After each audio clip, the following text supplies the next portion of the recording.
एक व्यापारी ने किसी धनी साहूकार से ब्याज पर पैसे उधार ले रखा था, लेकिन व्यापार में नुकसान हो जाने की वजह से वे साहूकार का पैसा लौटा नहीं पा रहा था। व्यापारी की एक बहुत ही सुंदर बेटी थी। साहूकार बड़ा कुटिल था।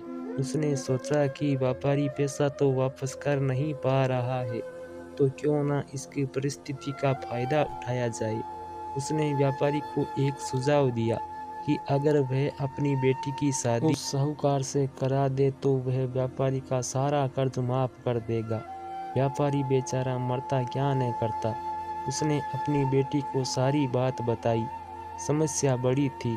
साहूकार अधेड़ उम्र का कुरूप व्यक्ति था। अब उस बेटी के आगे दो ही रास्ते थे। पहला, या तो साहूकार से विवाह करने से इनकार कर दे और अपने पिता को कर्ज में दबा रहने दे।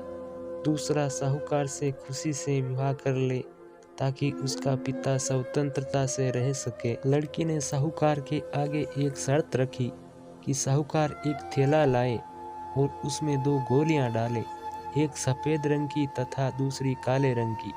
इसके बाद लड़की उस थैले में आंख बंद करके कोई एक गोली निकालेगी। गोली अगर काली निकली तो लड़की साहूकार से विवाह कर लेगी और उसके पिता का कर्ज माफ कर दिया जाएगा। साथ ही अगर गोली सफेद निकली तो भी पिता का कर्ज माफ किया जाएगा, लेकिन लड़की साहूकार से विवाह नहीं करेगी। साहूकार तुरंत बात मान गया और जल्द ही एक थैला लेकर आ गया। अब वह जब थैले में गोलियां डाल रहा था तो लड़की ने देखा कि साहूकार ने चालाकी से दोनों गोलियां काली ही थैली में डाल दी है। अब लड़की परेशान हो गई। अब वह करे तो करे क्या। साहूकार का भांडा फोड़ भी दे तो भी वह दूसरी चाल से उसको जरूर फंसाएगा। लड़की कुछ सोचकर आगे बढ़ी और उसने थैले में से एक गोली निकाली और गोली बाहर निकालते ही उसे हाथ से छोड़ दी, जिससे गोली नाले में जा गिरी। लड़की बोली, माफ करना, गोली मेरे हाथ से छूट गई, लेकिन चिंता की कोई बात नहीं। थैले में अभी दूसरी गोली भी तो होगी, उसे देख लेते हैं। अगर गोली काली निकली तो मैंने सफ़ेद गोली उठाई होगी, और थैले में गोली सफ़ेद निकली तो मैंने काली गोली उठाई होगी। व्यापारी ने थैले में हाथ डाला तो देखा काली गोली निकली।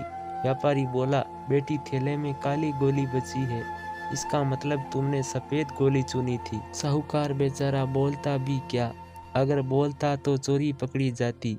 इस प्रकार पिता का कर्ज भी माफ हो गया और बेटी ने अपनी रक्षा भी कर ली। दोस्तों, जब तक आप समस्याओं के समाधान के बारे में नहीं सोचेंगे तब तक आप समस्याओं में ही उलझे रहेंगे। अपने विचारों को थोड़ा खुलने दें, थोड़ा हटकर सोचें। ये सोचें कि हर समस्या का हल है तो मेरी समस्या का भी कोई ना कोई हल ज़रूर होगा। जब आप ऐसा सोचने लगेंगे तो यकीन मानिए आपके समस्याओं के हल भी मिलना शुरू हो जाएंगे। कमेंट में अपनी राय ज़रूर देना। वीडियो को लाइक करके हमारे चैनल को भी सब्सक्राइब कर लेना। मिलेंगे फिर नई कहानी में। धन्यवाद।